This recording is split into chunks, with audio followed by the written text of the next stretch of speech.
I'd like to thank all of our participants today who will help tell a story. If some of the other young people would like to come and sit farther forward so you can see better, we invite you to do that at this time. And thank you all for helping us. Are you okay?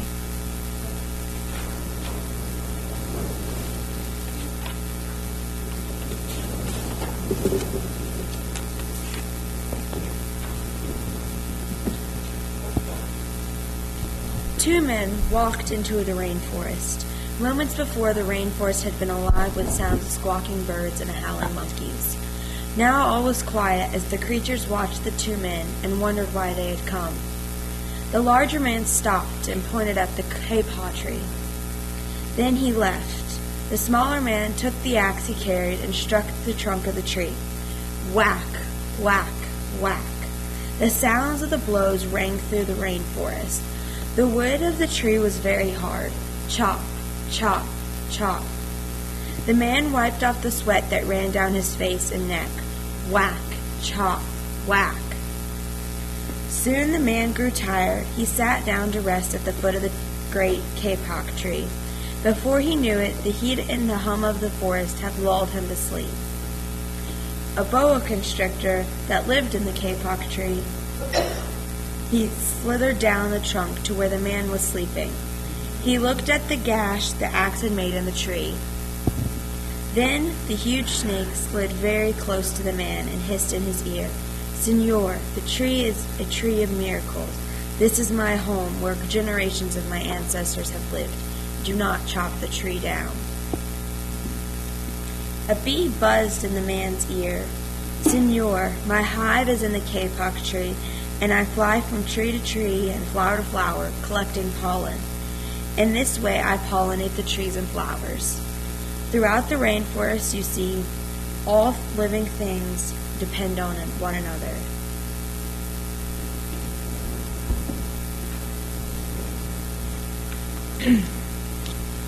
A troop of monkeys scampered down from the canopy of the kapok tree. They chattered to the sleeping man, "Senor, we have seen the ways of man. You chop down one tree, then come back for another and another. The roots of these great trees will wither and die, and there will be nothing left to hold the earth in place. When the heavy rains come, the soil will be washed away and the forest will become a desert."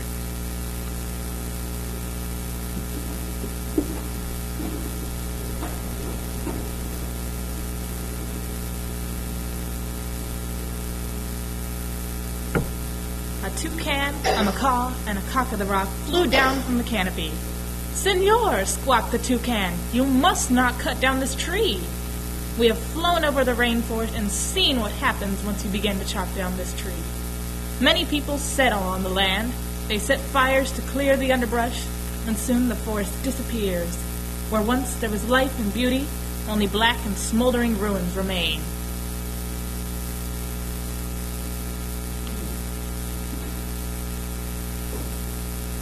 A bright and small tree frog crawled along the edge of a leaf.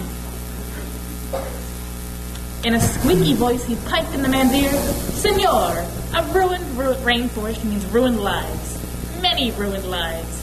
You will leave many of us homeless if you chop down this great kapok tree."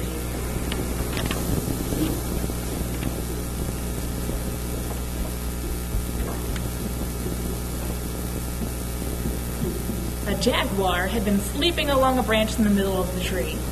Because his spotted coat blended into the dappled light and shadows of the understory, no one had noticed him.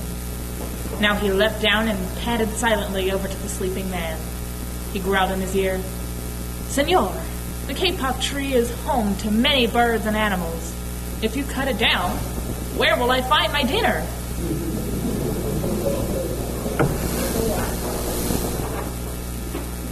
Four tree porcupines swung down from branch to branch and whispered to the man, "Senor, do you know what we animals and humans need in order to live? Oxygen.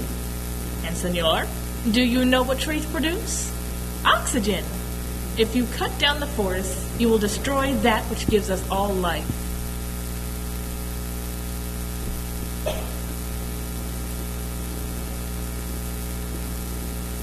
Several anteaters climbed down the kapok tree with their young clinging to their backs.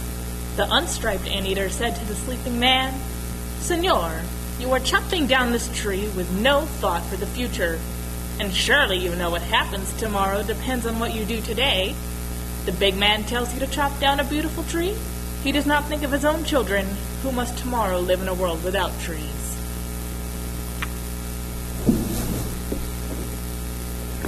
A three-toed sloth had begun climbing down from the canopy when the men first appeared.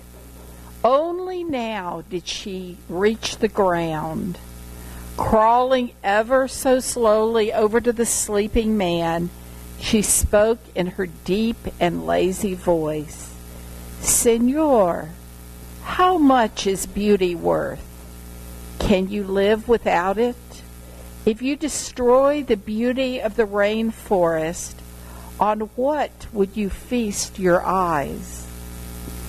Children from the Yanomamo tribe who lived in the rainforest knelt over the sleeping man.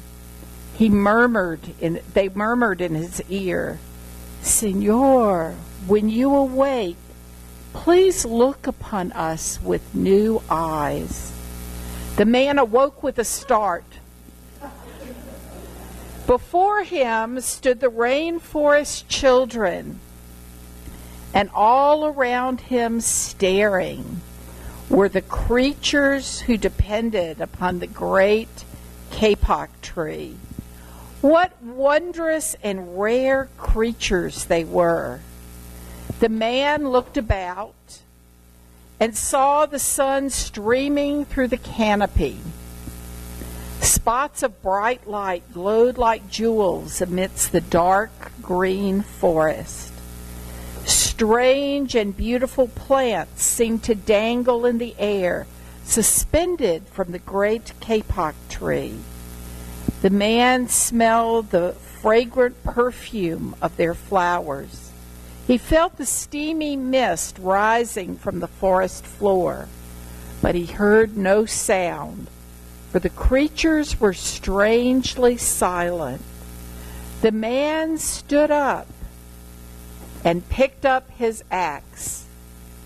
He swung back his arm as though to strike the tree. Suddenly he stopped. He turned and looked at the animals and the children. He hesitated. Then he dropped the axe and walked out of the rainforest. The end. Thank you.